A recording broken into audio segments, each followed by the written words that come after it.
Boa noite a todos. Vamos retomar nosso estudo rotineiro, hoje com a lição de número 3, abrindo a semana aí de estudos, continuando o nosso olhar para o livro de Deuteronômio, que é o nosso texto base para esse trimestre.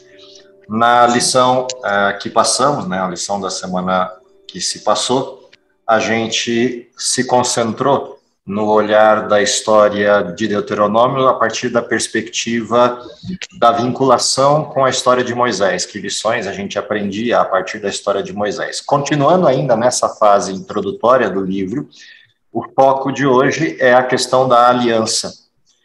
Recentemente saímos de uma lição onde a gente olhou para essa questão da aliança com bastante vagar, com bastante detalhe, mas particularmente aqui no livro de Deuteronômio, a questão da aliança é trazida com alguns aspectos importantes de a gente manter em vista, manter em mente, em relação a alguns preconceitos que existem com a aliança feita com Israel no Velho Testamento, assim como também as questões ligadas à lei de Deus presente no texto que estudamos essa semana, que estudaremos essa semana, que é o texto de Deuteronômio capítulo 5. Então, particularmente esse olhar para a aliança, na lição dessa semana, é uma revitalização da vinculação da aliança com a lei e da aliança com o evangelho, na dimensão e perspectiva correta da junção desses dois elementos, a lei e o evangelho, ou a aliança e o evangelho, para a gente entendê-la de maneira adequada e ver como essa aliança costura todo o temário bíblico, do início ao fim da história bíblica, Velho e Novo Testamentos, com uma mesma perspectiva e uma mesma referência de promessa. Então esse é o nosso foco para a lição que abre essa semana. Se alguém puder me ajudar com o título da lição e verso, a gente começa por aí. Título: Aliança Eterna. Verso: Estabelecerei uma aliança entre mim e você, e a sua descendência, no decurso das suas gerações, aliança perpétua, para ser o seu Deus e o Deus da sua descendência. Gênesis 17:7. Okay. O contexto dessa mensagem, desse verso que está como centro nosso de atenção, já é basicamente dedutível quando a gente observa a estrutura da introdução do Gênesis. A partir do capítulo 12 de Gênesis, daí para frente a gente tem a descrição de uma história conhecidíssima da Bíblia, que é a história de Abraão. O contexto dessa promessa trazida aqui e dessa vinculação, dessa aliança feita a partir de Abraão e da sua descendência, elas são bastante peculiares, não só para Israel, mas para toda a Bíblia. Afinal de contas, no Novo Testamento, essa aliança é por várias vezes retomada nas cartas paulinas e em outros textos de referência do Novo Testamento. Qual é a essência disso, de olhar para a aliança de Abraão, para a partir dela entender a aliança que ocorre em Deuteronômio? A primeira coisa importante, peculiar da aliança feita com Abraão, é que todos os textos que tratam dessa aliança com Abraão pontuam a questão essencial do evangelho. Afinal de contas, a aliança feita com Abraão é descrita como não tendo nenhuma prerrogativa em Abraão. Ela é baseada na graça de Deus em convidar Abraão, chamar Abraão para vir e segui-lo, e nele seriam benditas todas as famílias da terra. Porém, isso não é mérito de Abraão, nem de atos que Abraão tenha praticado, nem de coisas que Abraão pudesse cobrar de Deus pela sua dignidade ou pela sua competência pessoal.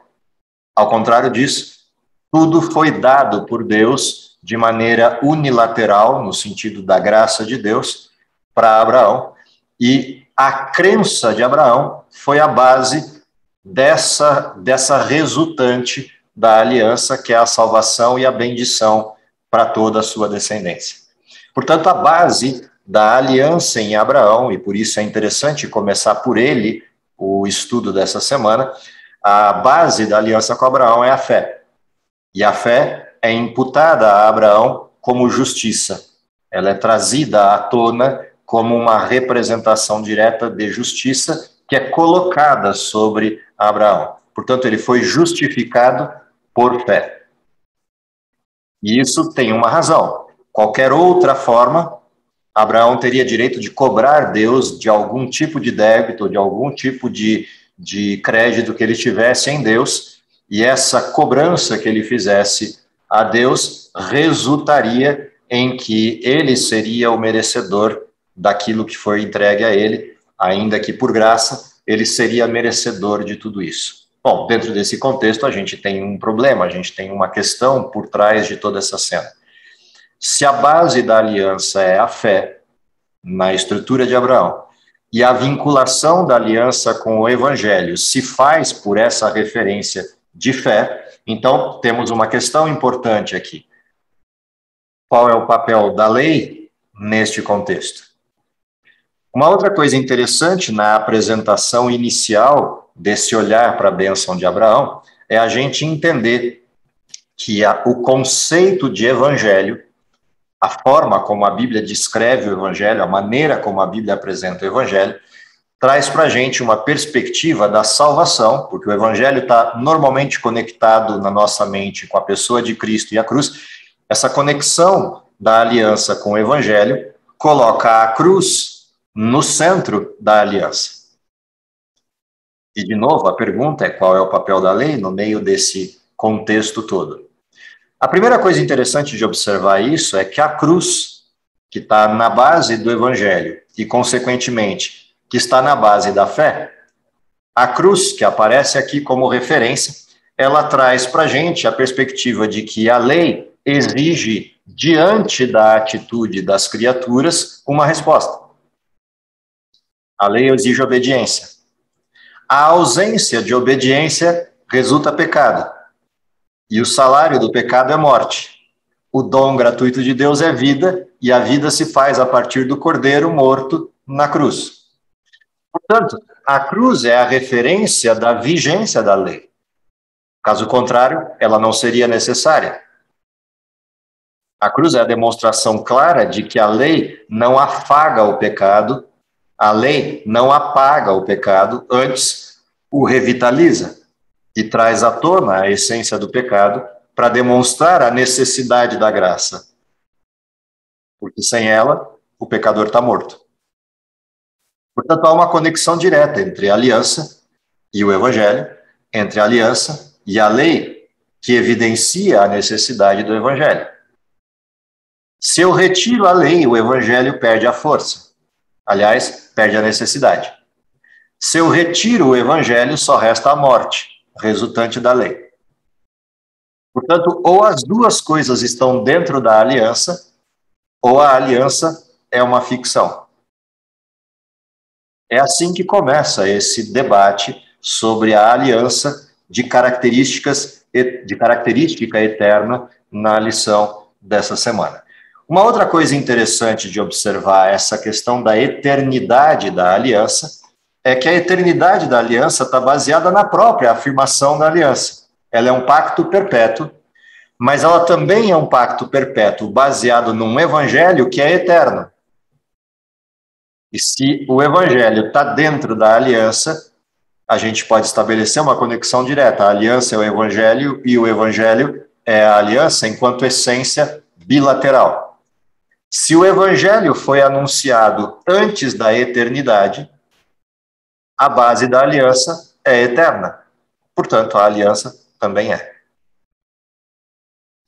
Essa peculiaridade do anúncio ser feito antes da eternidade, antes dos tempos eternos, que é um dos textos que a gente foi chamado à leitura como reflexão, olhar para essa questão do antes da eternidade é, no mínimo, uma curiosidade interessante no texto. Como é que é possível existir alguma coisa antes da eternidade? Essa expressão do anúncio da aliança ou do anúncio do evangelho antes da eternidade, ou cordeiro morto antes da fundação do mundo, mostra duas coisas importantes. A primeira delas é que Deus é maior que a eternidade. Ainda que isso possa ser um paradoxo. Tá? Deus é eterno tanto quanto a eternidade. A única coisa que existe maior do que tudo é Deus. E a única coisa que existe de fato desde sempre é Deus. Portanto, tempo se funde, no caso, a Deus, como uma coisa só. Deus não depende do tempo, nós sim, e Deus existe desde sempre. Portanto, se tempo existe, existe em Deus, desde sempre. Se evangelho existe, existe em Deus, desde sempre. Significa dizer que a aliança que Deus faz com o seu povo, a aliança que ele faz com Abraão, ela já está no coração de Deus antes de criar Abraão. Daí essa expressão de que o evangelho é eterno, de que a abordagem da aliança seja eterna, tanto quanto o evangelho, e que a lei de Deus seja tão eterna quanto Deus. Significa que essas coisas que se fundem nesse característico da eternidade, elas existem antes das criaturas. E é a base pela qual todas as criaturas foram feitas. Se a gente entende isso, então fica fácil colocar nas posições adequadas cada uma dessas situações, cada um desses pontos de referência que a gente tem dentro dessa perspectiva, né? Cada um desses sujeitos, cada um desses elementos que fazem parte das cenas que vão se montando, a lei, o evangelho, as características e exemplos dados a partir deles, todos esses elementos começam a ter características muito importantes nisso que é a base da criação e, consequentemente, na vinculação que temos com todas essas coisas. Negar uma é negar todas. Não dá para desequilibrar o modelo, não dá para a gente referenciar a estrutura de uma outra forma. Bom, posto que é assim, o que a aliança tem a ver com o evangelho? Qual é a relação entre esses dois elementos e por que é importante a relação entre esses dois elementos? A primeira relação importante da aliança com o evangelho é que a aliança é pessoal, assim como o evangelho é pessoal.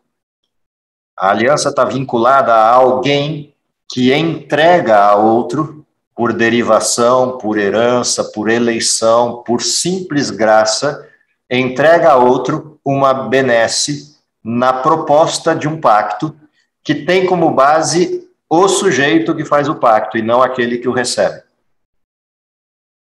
Portanto, quando eu olho a aliança e o evangelho como conectados, eu percebo que não há nada no sujeito que receba a aliança que torne ele digno de ser firmada a aliança com ele. A aliança é uma escolha, uma eleição direta de Deus.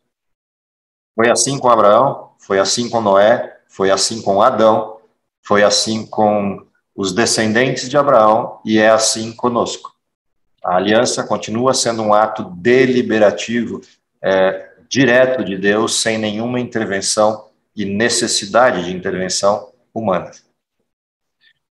O detalhe segundo de olhar a aliança como evangelho é que o evangelho salva a todos indistintamente, como parte do seu pressuposto de salvação. Daí vem a predestinação bíblica. Na estrutura bíblica, todos foram predestinados à salvação. Essa é a referência que a gente tem dentro do contexto bíblico, dentro da abordagem bíblica de salvação. Foram todos predestinados à salvação. Bom, se todos foram predestinados à salvação e o evangelho é indistinto, o que implica o evangelho? Implica a resposta. A resposta de Abraão foi crer. A resposta de Noé foi crer. Todos esses sujeitos que aparecem na referência responderam em crença. Responderam com a crença. Essa é a base. Esse é o modelo por trás de toda a cena. O que significa dizer, obviamente, dentro desse contexto, que todos nós temos a mesma responsabilidade diante da aliança que é feita. Responder com a crença. O problema é que a aliança tem critérios. Quando a gente observa a aliança mais de perto, a gente percebe que a aliança está baseada em referências. A primeira das referências da aliança é a perfeição de Deus, A segunda é a imperfeição das criaturas com quem a aliança foi feita. Se existe essa imperfeição diante da perfeição, o critério para essa aliança é a resposta de obediência que direciona aquele que é imperfeito na direção do ser perfeito. E é nesse sentido que a aliança feita com Israel se torna bastante evidente nessa questão da obediência. Quando a gente olha a aliança de Abraão, a obediência de Abraão, ela aparece com um caráter mais subjetivo numa leitura rápida. Mas ela está presente ali. Qual é a presença da obediência de Abraão? Sai da tua casa, do meio da tua parentela, e vai para uma terra que eu vou te mostrar. E lá eu vou te fazer uma grande nação, e em ti serão benditas todas as famílias da terra. Portanto, quando o texto diz Abraão creu, e isso lhe foi imputado por justiça, essa crença não é uma crença vazia. A crença de Abraão movimenta Abraão do lugar onde está para o lugar onde Deus indicou. A crença de Abraão tira ele de dentro da tenda e faz ele subir um monte para ofertar seu filho. A crença de Abraão faz com que ele responda afirmativamente a Deus, ainda que Abraão não seja perfeito e manifeste na sua vida altos e baixos. Mente a respeito de Sara, cria um caminho paralelo para o cumprimento da promessa, do qual nasce Ismael. Ainda que ele tenha esses altos e baixos, a história de Abraão ela é inteiramente depositada na fé, na crença que Abraão tem e na resposta de fé que ele dá a Deus, que é uma resposta de obediência. Caso contrário, não se confirmaria nele o resultado da aliança. Em Israel se dá o mesmo. A primeira parte do modelo da aliança é o evangelho na sua forma pura. Deus vai lá, coloca o povo de Israel numa condição separada do povo egípcio, dá a ele a condição de salvação. Na última das pragas, manifesta a essência do evangelho, um cordeiro que pinta as portas com seu sangue e é usado como parte do cerimonial da Páscoa que antecede a libertação. E ali você tem a manifestação plena do evangelho. E Israel creu. E isto lhes foi imputado por justiça. Na saída dali, eles são levados ao Sinai. Chegando ao Sinai, os critérios da aliança lhes são entregues. E a gente tem a repetição desses critérios na segunda vez que Israel é chamado a olhar para esse mesmo conjunto de critérios. Então, há uma aliança feita no Sinai, há uma aliança feita na véspera da entrada na cidade, na terra prometida. Deuteronômio capítulo 5 vai reproduzir isso de forma muito clara, a repetição desses critérios da aliança. E a base dessa aliança, como essencial na questão dos critérios, é a lei de Deus entregue no Sinai. E aqui a gente tem os dois aspectos da história de Abraão, de novo repetidos em Israel. O evangelho da Páscoa e a estrutura da lei como critério da aliança. E a resposta de Israel é crer e obedecer. Crer como essência e lhes deu a liberdade. Obedecer como essência daquele que é chamado povo de Deus. Nisso se juntam duas referências importantes no livro de Hebreus, que vão depois se reproduzir no Evangelho, lá nos Evangelhos do Novo Testamento. Amor a Deus, no sentido direto, e de vinculação direta, do sentido do amor evangélio, mas obedecer a Deus, no sentido de quem me ama, guarda os meus mandamentos. A referência de João, lá no texto dos evangelhos e no texto das suas cartas, principalmente. Portanto, essa referência de que em Israel essa aliança ela tem também essa dupla base, é uma outra referência importante, porque a gente tem uma tendência no mundo evangélico, principalmente no mundo evangélico atual, de uma desconexão total da questão da lei e uma vinculação total da aliança e exclusiva da aliança com o evangelho. Como se pudesse ser cindidas essas duas coisas, separadas essas duas coisas, evangelho e lei. E, de novo, em Israel, a gente é chamado a atenção a observar que essas coisas estão essencialmente ligadas, estão juntas o tempo inteiro. Se você olha o Deuteronômio é um dos livros na Bíblia, se não o livro na Bíblia, que mais vezes lista a questão da aliança. Repete rotineiramente essa questão e traz à tona o tema da aliança várias vezes ao longo do texto, a ponto de alguns apelidarem o texto de Deuteronômio como o livro da aliança. Não só o livro da graça ou o livro do amor, mas também o livro da aliança. Até porque são as mesmas coisas. A base da aliança é a graça ou o amor. Dentro dessa referência, olhar para o livro de Deuteronômio a partir dessa referência como livro da aliança é também olhar para o texto específico do discurso de Moisés, tanto no capítulo 4 quanto no capítulo 5 de Deuteronômio, essencialmente no capítulo 5, a repetição de Êxodo 20. O interessante é que a repetição de Êxodo 20 em Deuteronômio 5, ela traz uma peculiaridade, uma forma diferente de introdução do texto.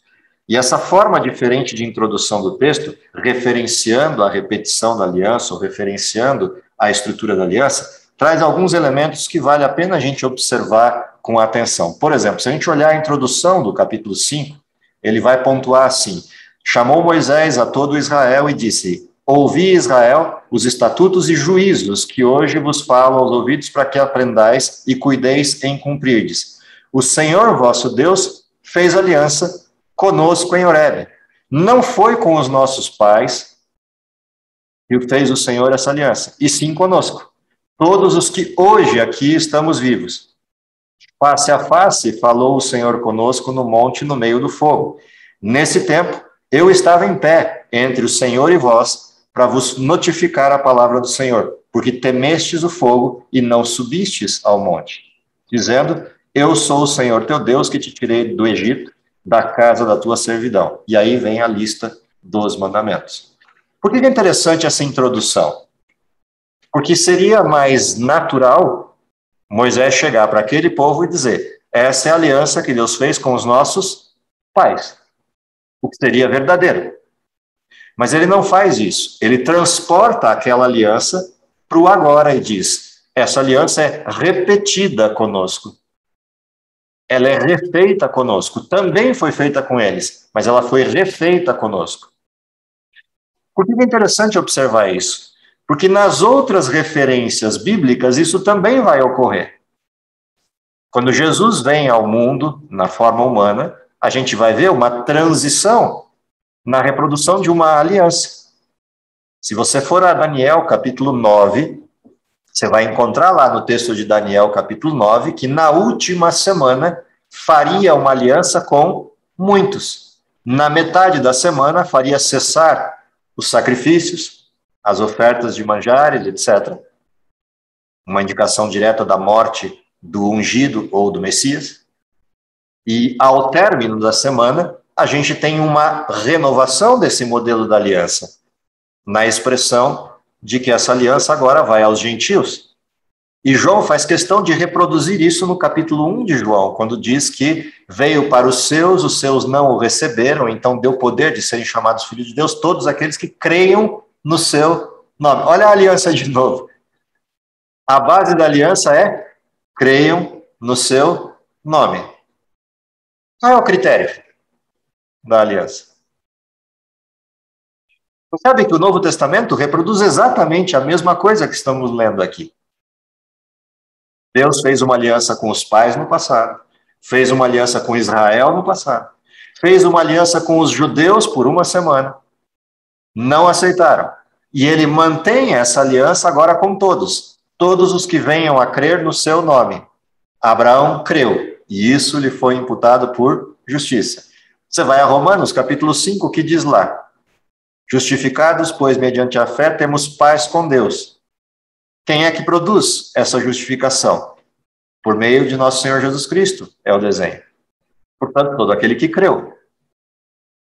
Quando a gente olha essa abordagem, a pergunta que não quer calar no Novo Testamento é: ok, e quais são os critérios da aliança? Se o evangelho é o mesmo, Se a base da aliança com Abraão é crer, se a base da aliança com Israel é crer, se a base da crença de Abraão está no sacrifício do Cordeiro, se a base da crença de Israel está no sacrifício do Cordeiro, a base da aliança com os judeus está no sacrifício do Cordeiro. Qual é a base da aliança com os gentios? O sangue do Cordeiro. Se a gente volta ao Velho Testamento, qual é o critério da aliança para Israel? No caso, qual é o critério para Abraão? Obedeceu. Qual é o critério para Israel? Obedeceu. Qual é o critério para os judeus? Obedeceu. Qual é o critério para os gentios? E a pergunta que não quer calar é por que só para os gentios o critério mudaria? Por que só nessa fase, pós-cruz, o critério mudaria, se a base continua sendo a mesma? O mais interessante é que Paulo diz que esse critério não muda. Quando ele vai lá em Romanos, capítulo 6, e diz que nós sabemos, desde sempre, que a lei tem vigência durante toda a vida do homem. Portanto, o livro da aliança, ele não só retrata para a gente a essência de todo esse modelo, mas ele também revitaliza para a Bíblia por inteiro essa questão. Na sequência, a gente vai ser chamado a atenção para olhar Israel como um povo especial. Para entender não que Israel tenha sido o povo especial, mas para entender que em todas as épocas Deus tem um povo para chamar de seu. Deus sempre mantém na terra a referência do seu evangelho. Ele poderia vir em pessoa e pregar o evangelho. Poderia se manifestar em pessoa com os anjos e pregar o evangelho de uma vez só. Mas Deus não faz isso. Deus chama um povo. No contexto do povo de Israel, Deus chama um povo para ser peculiar. No contexto de Abraão, ele chama uma família para ser peculiar. No contexto de Noé, ele chama uma família para ser peculiar. Em cada uma das fases, você vai ver isso acontecendo. Deus chama alguém para ser peculiar dentro de um grupo que está se perdendo enquanto referências. Não seria diferente no nosso tempo. Se você vai a Apocalipse capítulo 12 ou capítulo 14, o que Deus faz? Chama um povo peculiar, a quem o texto de Apocalipse atribui o título de o restante da sua descendência ou o remanescente da sua descendência. Curiosamente, é a mesma referência. Em todas as épocas, Deus tem um povo. Qual é a razão da existência de um povo? Deus não chama um povo para salvá-los, embora isso possa até acontecer. Deus chama um povo para manter a salvação no mundo disponível aos outros. Qual era a função de Israel? A função de Israel era ocupar a terra prometida para, a partir de Israel, todas as famílias da terra serem alcançadas pela bênção, todos serem salvos. Portanto, a razão para o chamado de Israel não é salvar Israel. Salvar Israel é até um efeito colateral. A razão é salvar o mundo. Qual é a razão pela qual Deus chama Noé? Salvar o mundo. Qual é a razão pela qual chama Abraão? Salvar o mundo. Qual é a razão pela qual nos chama? Salvar o mundo. Isaías 49 é muito claro nessa questão. É muito pouco que vocês sejam chamados exclusivamente para trazer de volta os perdidos da casa de Israel. Eu quero mais. Mas também é pouco vocês só irem e levar a luz aos gentios. Eu quero mais. Eu quero que vocês sejam salvação até os confins da terra. Esse é o chamado em Isaías, capítulo 49. É o mesmo chamado que persiste para a gente em Mateus 28. Ide por todo o mundo. Sejam salvação. Portanto, a peculiaridade de eleger um povo que responda afirmativamente ao Evangelho e obedeça aos critérios da aliança é mostrar ao mundo que a salvação está disponível. A salvação transforma as pessoas, que elas não continuam do mesmo jeito que eram quando são salvas, elas mudam. Quando eu retiro os critérios da aliança, a aliança é linda, mas as pessoas continuam as mesmas. Quando eu trago a aliança para o foco correto, o evangelho transforma a pessoa e o resultado dessa transformação é um desejo de obediência. Quem me ama, guarda os meus mandamentos. É a resposta à salvação pela fé, à obediência. Portanto, colocada na ordem certa, essa é a demonstração de que Deus se faz presente no mundo. Por isso, Deus tem um povo para chamar de seu.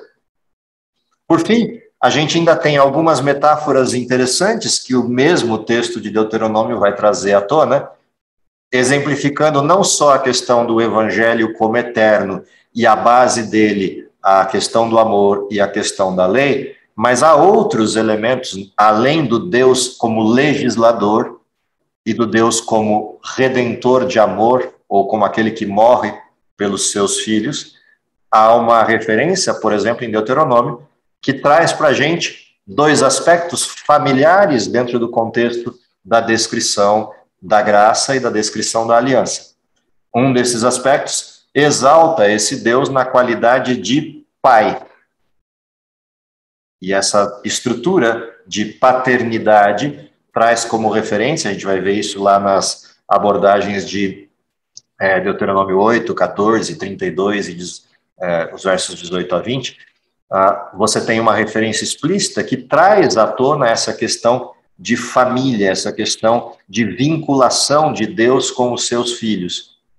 E, portanto, Israel não é só o povo de Deus, mas são os filhos de Deus. Dentro dessa abordagem, a segunda referência de família faz um apontamento para a questão depois manifesta lá na frente no próprio Cristo, que é a questão familiar de irmandade, de proximidade, que é uma outra referência interessante dentro dessas descrições de outras imagens que o modelo da aliança pontua. Nessa segunda abordagem de irmandade, somos referência de herança. Se Deus é Pai, mas também é Pai de Cristo, e Cristo é o herdeiro de Deus, numa referência, obviamente, metafórica dessa filiação, nós, como irmãos em e de Cristo, somos herdeiros igualmente.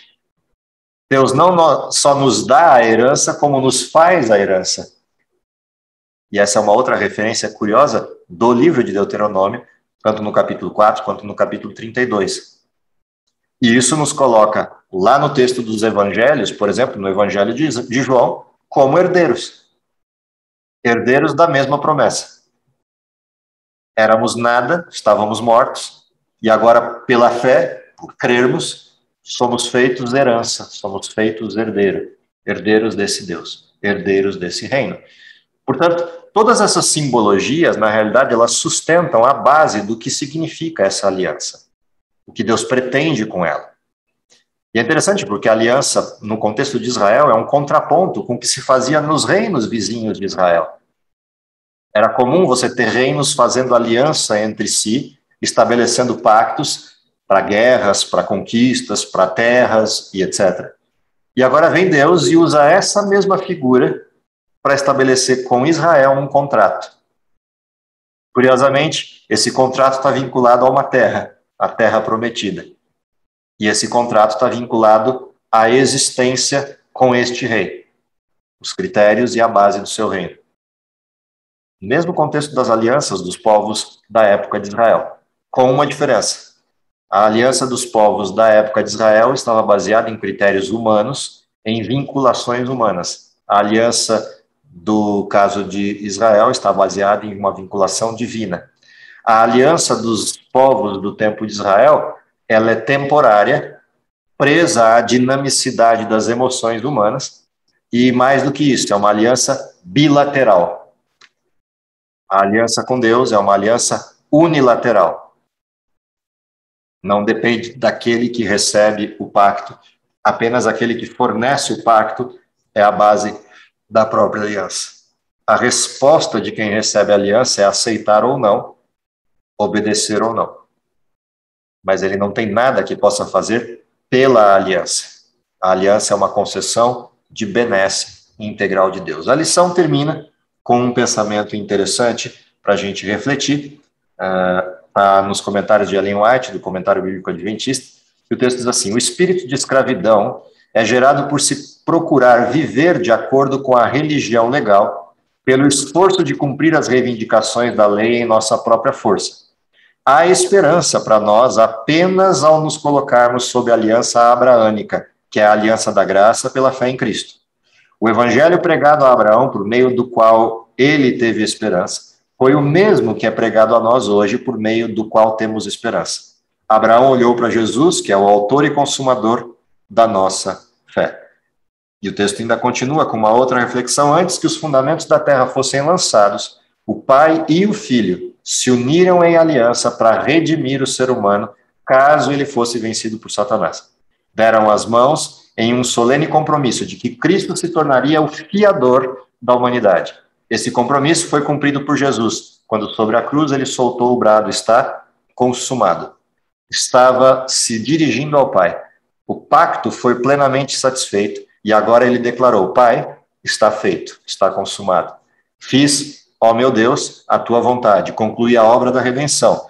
Se a tua justiça está satisfeita, a minha vontade é que onde eu estou, estejam também comigo aqueles que me deste. Essa é a oração sacerdotal lá de João, capítulo 17, que expressa a nossa inclusão nessa salvação. O que eu espero é que a lição dessa semana seja para nós, em uma parte, uma revitalização de alguns pontos teológicos bastante significativos dessa questão da lei, da graça, da aliança e a vinculação precisa que esses elementos têm. Por outra, segunda questão, que isso revitaliza em nós a perspectiva do que foi, de fato, esse evangelho na manifestação da encarnação de Cristo, da morte em nosso lugar, para que pudéssemos ser integrados de volta ao reino de Deus, mas principalmente um olhar para frente na perspectiva de que jeito e de que maneira respondemos a essa aliança no nosso tempo. Quais são as peculiaridades dessa aliança lá de trás que permanecem vivas até hoje e que nos chegam como um convite para que cumpramos a mesma aliança no nosso tempo. Que Deus nos ajude no estudo dessa semana e que a gente possa refletir sobre esses pontos e isso revigore a nossa fé, mas principalmente a nossa missão para esse tempo. É o meu desejo para todos vocês. Vamos orar? Querido Pai, está nos céus, te agradecemos pelo dom da vida, te agradecemos porque, apesar de todas as circunstâncias, temos a certeza de que o Senhor tem mantido toda essa referência, toda essa estrutura de base do Evangelho até os nossos dias, e esse Evangelho nos alcançou com o mesmo convite feito a todos os pais no passado. Dá, Senhor, que a nossa resposta seja afirmativa enquanto crença, mas principalmente afirmativa enquanto cumprimento da missão e dos critérios dessa aliança, como forma de apresentar ao mundo a tua salvação. Que isso seja possível em nossa vida e que possamos ver cumprida essa promessa ainda em nossos dias, é nosso desejo por Jesus. Amém.